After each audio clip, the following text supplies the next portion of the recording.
Okay, welcome to the second session this afternoon. This is the Pressburger Award, so the second installment of the Pressburger Award. We had Gautam Kamath on the first day, and it's my pleasure now to present Gautam Kamath, who is the co-winner of this year's Pressburger Award. He has made breakthrough contributions on the algorithmic foundations of robust and private statistics. Machine learning is a pioneer of algorithmic robust statistics, giving the first efficient high-dimensional estimators with essentially optimal guarantees under adversarial corruption, and his work helped launch a major research area. He has also played a leading role in differential privacy, obtaining foundational results for private estimation testing, revealing deep connections between robustness and privacy. His work is distinguished by its combination of conceptual depth, technical strength, and broad influence on the theory of modern data analysis. He has furthermore provided exceptional service to the community through leadership, mentoring, and widely admired expository and organizational work. So I think we're going to witness firsthand the expository aspect of his career. Please go. Thanks so much, Joel. And more broadly, I'd like to thank the community. I think sometimes theoretical computer science has a reputation for being a little bit more traditional, and I think they really were very open-minded, took a chance on more to get to this sort of statistical learning theory type stuff. So I appreciate it. I want to apologize for showing up kind of halfway through the conference. Actually, I had previously committed to give a tutorial in Korea, which I do on Monday. So appreciate everyone putting up with my eclectic scheduling constraints, particularly this. Okay, so like I mentioned, this talk, the award was given for things about robust and private estimation. Well, 2 days ago at the Girdle lecture, Jerry and Daniel already told you a bit about the robustness part. So I'm going to focus a little bit more on the privacy part and connect it to robustness and see how this all fits together.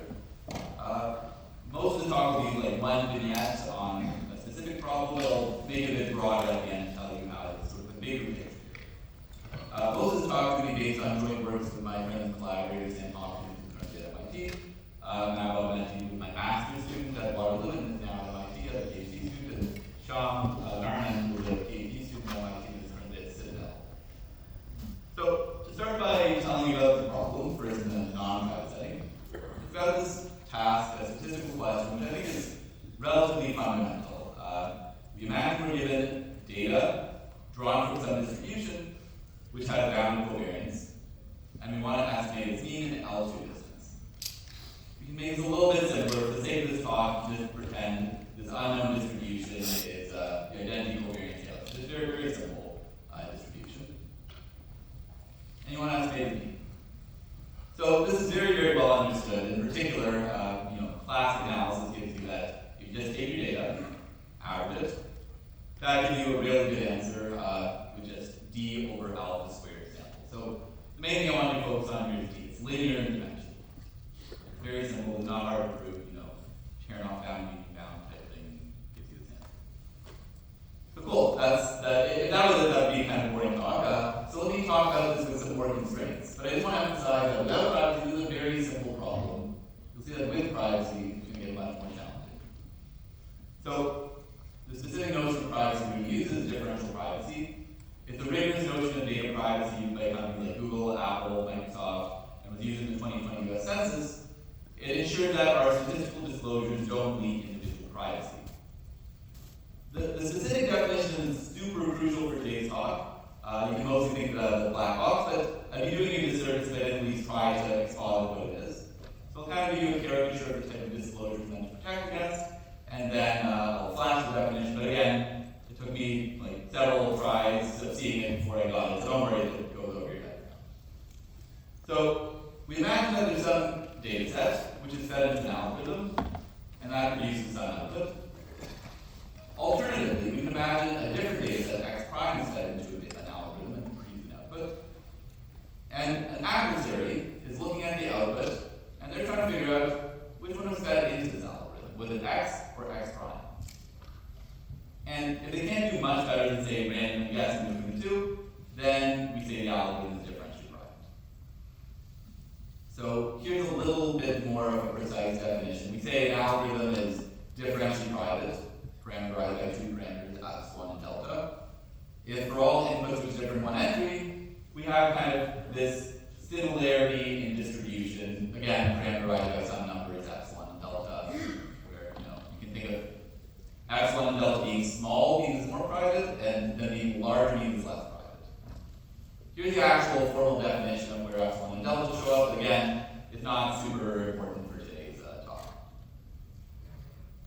So, okay, the main thing I want to get across, again, is that it is a quantitative notion of data privacy, which is governed by the parameters epsilon and delta, which are kind of not integer. Now, there's a distinction I want to draw when epsilon is delta is equal to 0 versus non-zero. If it's equal to 0, this is a very strong notion of privacy known as pure differential privacy.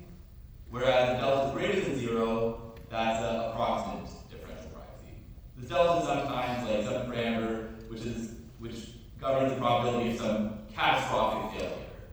So don't worry too much about it. The idea is mostly that there's qualitatively different notions where it's not too hard, relatively speaking, between these two to design algorithms for proxy. There's many more tools we have at our disposal, but ideally, if you really want the strongest DP guarantee you can imagine, we'd like to.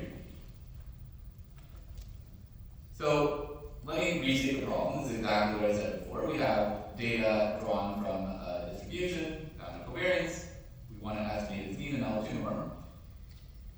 There's an additional annoying technical thing I'll mention, and then I'll make this entirely disappear. Like I'm not going to focus on this. You need to assume that somehow you have a coarse estimate of mean. You already know kind of a rough ball radius of root D. But this for technical reasons, I'm going to hide this for the rest of the talk, but just that I'm not lying to you. But okay, that's a problem. And what are natural things you could want for an estimator? You could want it to, or algorithm designers, you could want it to be computationally efficient. Well, that's the polynomial time. You also want it to be sample efficient. Say, we saw that in the non-private case, a linear number of samples in dimension with all that you needed. So ideally, we would like to go above that. And since this is a talk related to privacy, we want privacy guarantees. Ideally, epsilon 0 differential privacy, that's guaranteed. If not, epsilon delta. So I think all three of these seem like very natural, and of course you want that type of guarantees. And you think, this is like kind of one of those basic statistical tasks you can imagine. There should be a really simple algorithm for this. I'll show you that it's actually not that trivial, and we find some interesting connections. What I think would be really interesting if anyone shows a simple solution that gets all of these things at the same time. That's I think the most interesting open question. But we'll get to that. Let me just start by showing you this table I'll return to, and you can see that the empirical mean, it gets 2 out of 3. It's very simple to compute, just average samples. It means only D samples, but it's not a problem. So, okay, this is kind of an outline of the talk. The first 3 will be kind of like focusing on one problem, and then I'll zoom out for a data picture. So, we'll see 3 efficient algorithms, and with Paul V. Tolstoy, you'll see that every flawed algorithm will be flawed in its own way. For the interest of time, actually, I'm going to mostly skip over the first 2, because they're kind of different from what will work. But I just want to make sure we cover our bases, because, if you've ever seen differential privacies before, you'll think, okay, what's he going to do? He's going to add noise to it. And indeed, that's kind of like DP 101. You can often privatize a function by adding noise to it. And this can be, say, Laplace noise, Gaussian noise, there's many different options. And there's some detail required here. But I want to show you, if you kind of analyze it carefully, what happens if you just add Laplace noise or Gaussian noise. Well, Laplace noise, in the Laplace mechanism, this gives you a strong notion of privacy in computer DP. It's also polynomial time to compute. Essentially, just average your samples and add Laplace noise. Modulo flipping operation, you have to do with sensitivity, but don't worry about that. But the downside is the fact that the sample complexity, you can see that you're paying this extra square root D factor, which you didn't want to pay. For technical reasons, that's because it's based on the L1 sensitivity. I'll say no more about that. On the other hand, you can add Gaussian noise. This one, you can see we went in different places. Again, just average your sample and add noise, and you get the right sample complexity of order D, the reason being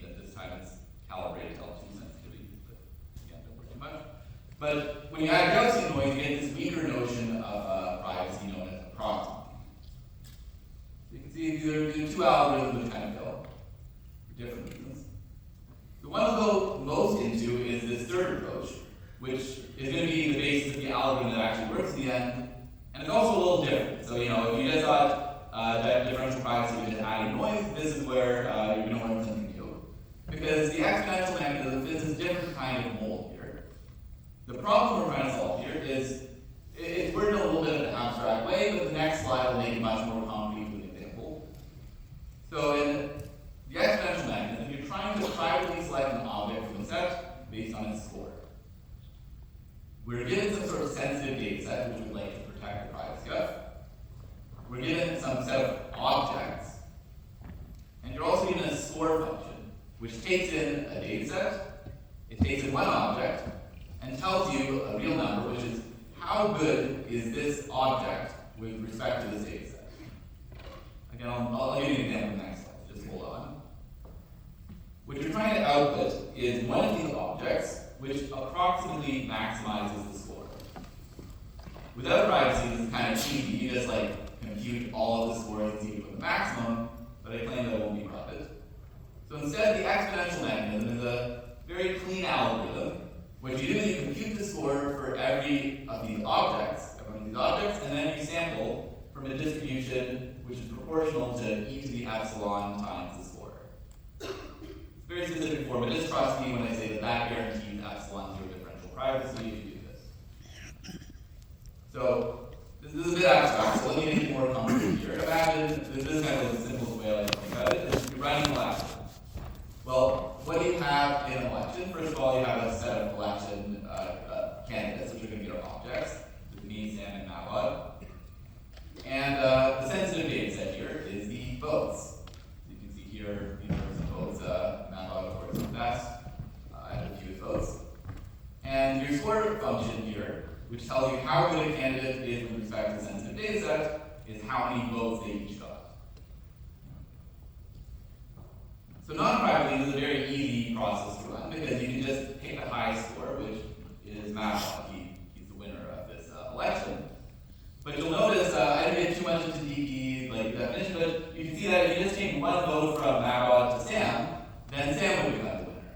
So this is not a private approach because it's very sensitive to just changing one thing. Instead, what you would do with differential privacy is you would sample a winner proportional to e to the epsilon times the score. I've computed some specific numbers here so you can get a feel for it. This is a rather low privacy parameter, high privacy, so small epsilon. And you can see that now it's not just a pick the maximum number of votes, it's a randomized election. And in fact, even dunce like me can steal a victory from the jaws of defeat here. So the idea of the exponential mechanism is it's a differentially private algorithm which assigns scores and then uses them to noisily pick a winner via the sampling process. Cool. I just want to make it clear that it's very different from the basic noise addition mechanisms. It's sort of different in style. I think that's nice. So let me tell you how you apply this to mean estimation. Sort of a roundabout way of doing it, but we'll build up the intuition behind the idea that causes it to work well. First of all, let me just claim that the empirical mean is nice in that sense that it's close to the true mean in every 1D projection. So let me illustrate that with some pictures. This is a picture of a high-dimensional data set. It's a bit of a caricature, but if you know anything about high-dimensional probability distributions, then often you have points which are concentrated at a uniform distance from the mean. They kind of form a thin spherical shell. This is a caricature of a high-dimensional distribution. And suppose I told you that the mean is this red point. Obviously it's not, and how would you prove to me that's not?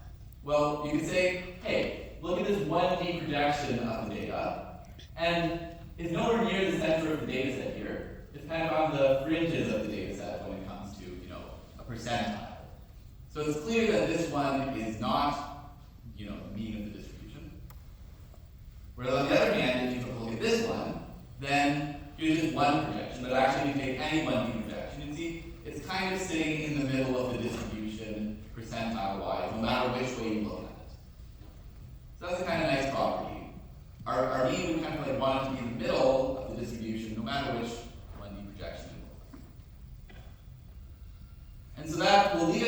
this following score function, which is a little bit of a mouthful, but I'll illustrate this with a picture in a second.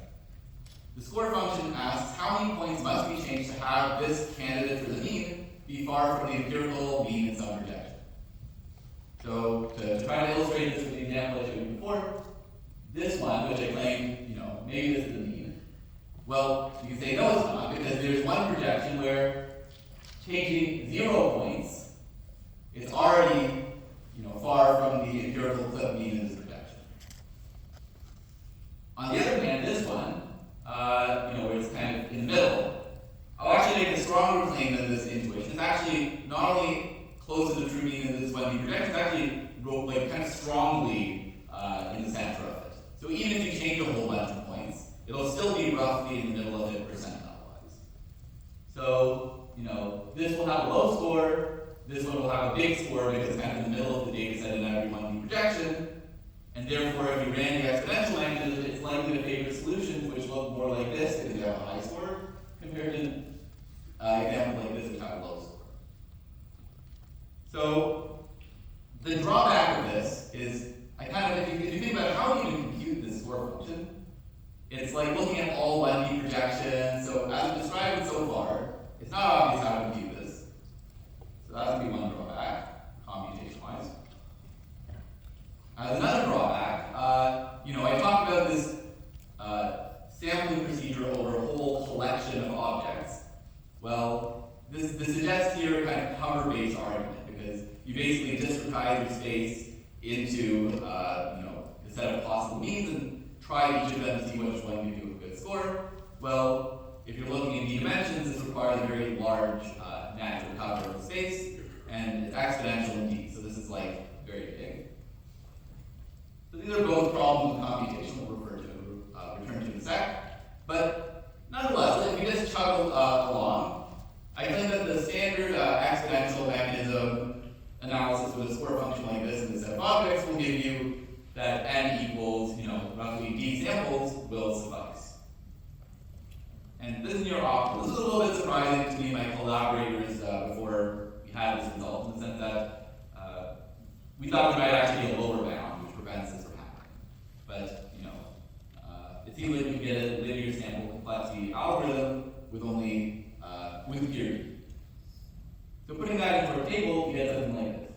Linear samples, pure DP, but it takes exponential time.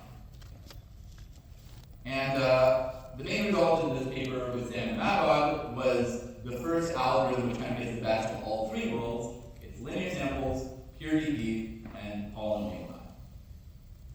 Here's a more precise theorem statement, but it basically summarized with these lines. You can see that it's computationally efficient, it's epsilon 0 dp, and the sample complexity is linear in dimension.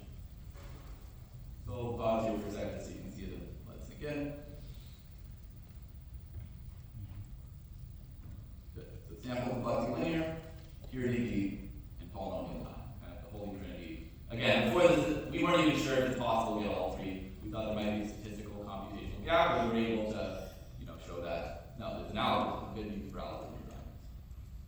So I'm not going to be able to get super technical in this talk, just in the interest of time, but I'm going to give you a hint as to how we fix this last algorithm and make it work. And to do that, I'll first remind you the two reasons why it didn't work. There are two problems that showed up.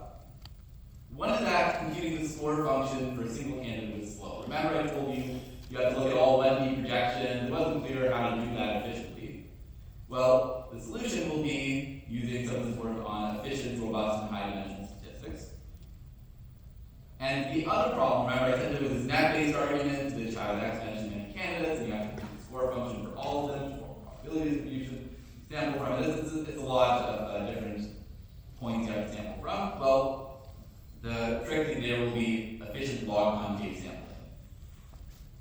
So I'll tell you more about the first one first. And this really defers to a line of work on robust multivariate statistics, which is good at efficiently finding interesting directions. If you were at the Royal Prize lecture on Tuesday, this is what Daniel and Jerry told you about. I think they only hinted at the end about connection with privacy, so that's kind of where this picks up. And the overall application of this line of work will lead to, this is not a surprise to anyone who does sort of approximation algebra, but like you'll start off with some sort of quadratic program, and then you'll look at an SDP style relaxation. So what we're going to do is we're going to essentially, again, this is just going to be an invocation of the exponential mechanism in a different way. What we're going to do is define a score function over directions, not the candidate means, which is very similar to using ideas from a paper by Sam Hawkins, subsequently refined in this work by Sherry Putnam, Jerry Flammarion, and Bartlett. Timing is a bit weird. This was published in the Stats Journal, so they took many years to publish it. But it was the first one. This is going to be a bit of an intense looking SDP, but don't worry about all the details. I'm going to skip over most of them for the interest of time. The only thing I want you to focus on is this red part here. In particular, the way this algorithm is generally going to work, or the way this quadratic program is going to work, is going to say, suppose you have some guess for where the mean is. We want to see if there's a direction where there's a lot of far points. If you are at a current guess for the mean, and there's a direction where there's a lot of points that are far away, then it means you're not really in the middle, and you should take a step in that direction.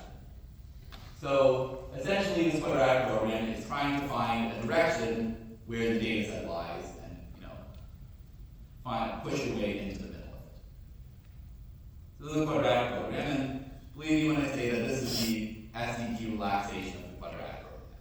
As we know, SDPs can be solved efficiently. So that's the first tool that will come into resolving these computational issues. The second tool is, like I said, it's a bit tough to run the exponential mechanism because it involves sampling Q with probability proportional to this quantity here, which in naively we're going to do this. You have to define, you have to compute the score function for every single point in your cover, and then sample from this distribution. But the main idea is the following. If you have your score function be concave, then the resulting distribution here will be log concave. And for those of you who know, many people know that there are efficient samplers for log concave distributions. It's a very classic topic of study in theoretical computer science. And in particular, there's efficient differentially private samplers for log concave distributions. The distinction I'm making here is actually the fact that, classically these log concave samplers have a total variation guarantee, but what we really need is multiplicative guarantee preserving every probability, which is what we kind of have in pure differential privacy. And fortunately, very prescient work by Vasily Fukuyama from over a decade ago was exactly what we needed, and refined by some more recent works. There's a few more technical details. We have to use continuous version of exponential mechanism as well. We use Lipschitz property, but kind of that's the main thing. We can sample this distribution efficiently without explicitly computing every value by using these tools from efficient log concave sampling. So we put it together by using this funny SDP as a score function. I'm just going to claim for you that this is both Lipschitz and concave, and therefore we can do the sampling process efficiently. We've got a bit into weeds here, so I'm going to zoom out. Let's actually see what the algorithm is putting all these pieces together. I'll make this very high-tech animation for you in the next slide. But the overall algorithm will be something like the following. Very simple. Just find a direction, step in that direction, repeat. The devil is in the details in the sense that finding this direction B is really the expensive part, where it's involving efficient log concave sampling, involves SDP score, but at a higher level, it's just these three steps. Relatively simple from an outsider view. So this is how it goes. We start. This is kind of our current guess of I think the mean is over here. Clearly, it's not going to be over here. So the first thing you do is you run the exponential mechanism by computing the score function and doing this efficient log concave sampling, and eventually it'll converge to some direction which has a lot of far points, and then it'll take a step. And then you repeat. You essentially do this exponential mechanism using the score function being this SDP, and then you take a step. And eventually you can check that you kind of, that you can't find a high score point and or direction, and that means it's time to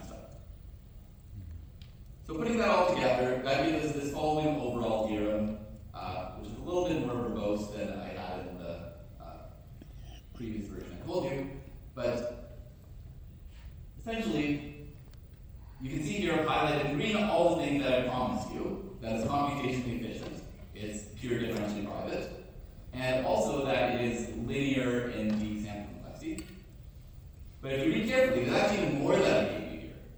This is based on robust statistics, and so it's actually robust to contaminations, and it gets kind of the optimal balance that you can hope for there.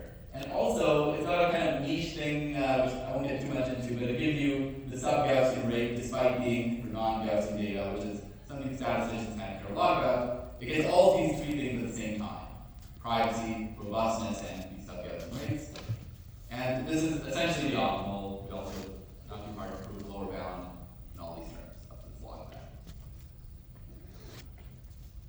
Cool. So let me zoom out. I told you about one vignette on how tools for robust statistics can be useful in designing the first algorithm for this problem. Again, I just want to emphasize again that this is a basic mean estimation problem, but we have to go through all this crazy stuff just to come up with how to solve it. So I'd be really interested in seeing if anyone can come up with a simpler algorithm which alleviates some of this load. But let me zoom out and tell you more broadly about what I think the bigger picture connected robustness, privacy, and all these other things is.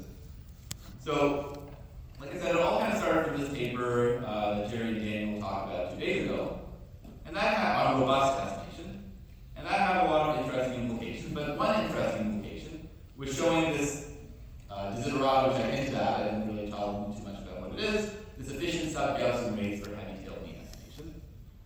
It would be the first efficient algorithm for that problem, which Sam Hopkins did, and that was kind of an adaptation of an inefficient algorithm previously by Gautam Kamath and Shahar Mendelsohn. In parallel to this literature, I and some others were working on private estimation, and there were a lot of interesting things we did, but one thing we did was that sort of exponential mechanism-based algorithm, which was inefficient, and we got stuck there. But then we can see that once again, using kind of this algorithm, that's the one that led us to coming up with the efficient algorithm. The through line I'm trying to get at here is that somehow all three of these different types of robustness like contamination robustness, sub-Gaussian rates, and differential privacy, they're also now connected by the same technical ideas. And this is a perspective I have in a recent survey paper, which is in this magazine. And this is really nice because, as algorithm designers, many of us here we know that designing algorithms is really hard. So it's very convenient that, if you have one of these three problems, then you can turn to the other two literatures and see are there any existing algorithms that, we can try to adapt for ourselves. And that's been very fruitful. I'll mention a few cases of it later. But yeah, this is a technical connection between all of these. At an even higher level, I want to mention a conceptual connection, which is the fact that actually in a black box sense, if you have a robust estimator, which can handle, say, a fraction of your data that's contaminated, then it turns out if you run the exponential mechanism in an appropriate way, I'll also go into the detail of how, this actually gives you a private estimator, which gives you optimal private estimators. So, optimally robust algorithms give you optimally private estimators in a black box sense. In general, this is inefficient, but if you're careful, you can make things efficient, and this has been done for a whole bunch of problems. So it's kind of like turning the crank at this point for many things. This gives a conceptual link between robustness and privacy. So in conclusion, I focus most of this talk on a technical connection between robustness and privacy, but through this vignette of mean estimation. But conceptually, there's broader links between the two, which I think are kind of cool, and these connections make algorithm design a lot easier. And so I'll spend one more minute just, I think this is an award for an individual, but it would be a disservice to say, I did everything all by myself, in particular behind every science success. Generally, there's a lot of people who support them. So thanks first to my mentors, including my PhD advisor, Joseph Stassilakis, also Adam Smith, Bobby Feinberg, Monique Rubenfeld, Moitra, Aaron Roth, and many more people as well. These people always gave me lots of wise wisdom in my career so far, and they listened to many of them listen to me complain about random stuff, which with immense amounts of patience, no individuals have to do that. So thank you to them. Thanks also to my group. Students are what make this a lot of fun, and so they've also contributed to many of the things in this line of work. More broadly, thanks to many of my collaborators who contributed to robust statistics, private statistics. This is many of them. And finally, of course, thank you to my family. many of you met my parents who were here and accepted the certificate on my behalf yesterday, who have been hugely supportive throughout my career. Thanks also to my wife, who is not here because she's supporting me right now by taking care of our son back home. So, yeah, that's it. Thank you.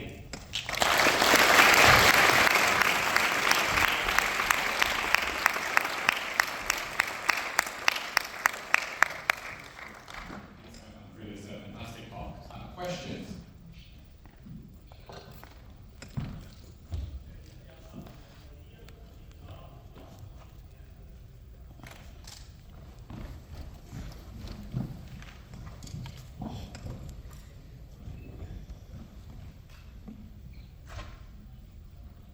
So the current U.S. administration recently forbade all U.S. agencies to insert randomness for public data that is published. Can you comment on what you think would have this key impact on adoption of differential policy? Right, exactly. Yeah, so that's a very interesting hot topic right now. To give a little bit more context, as I mentioned, the census in 2020 used differential privacy. They recently released an order saying that the 2030 census cannot have noise infusion or something like that. They left it very vague. And so I think the differential privacy community has been pushing back on that in the sense that it's been established if you don't do noise infusion of any sort, then it's possible to re-identify individuals, which goes against U.S. law. So it seems like what they're ordering is essentially leaving them open to other, liability in the sense that, breaking laws in other ways. So it seems a bit foolhardy, and many of our colleagues in differential privacy, including one led by Susan Work and others, if you check out Scott Aronson's blog, it's posted there, they sort of sent a strong message saying that, this is a bad move. So I personally agree generally.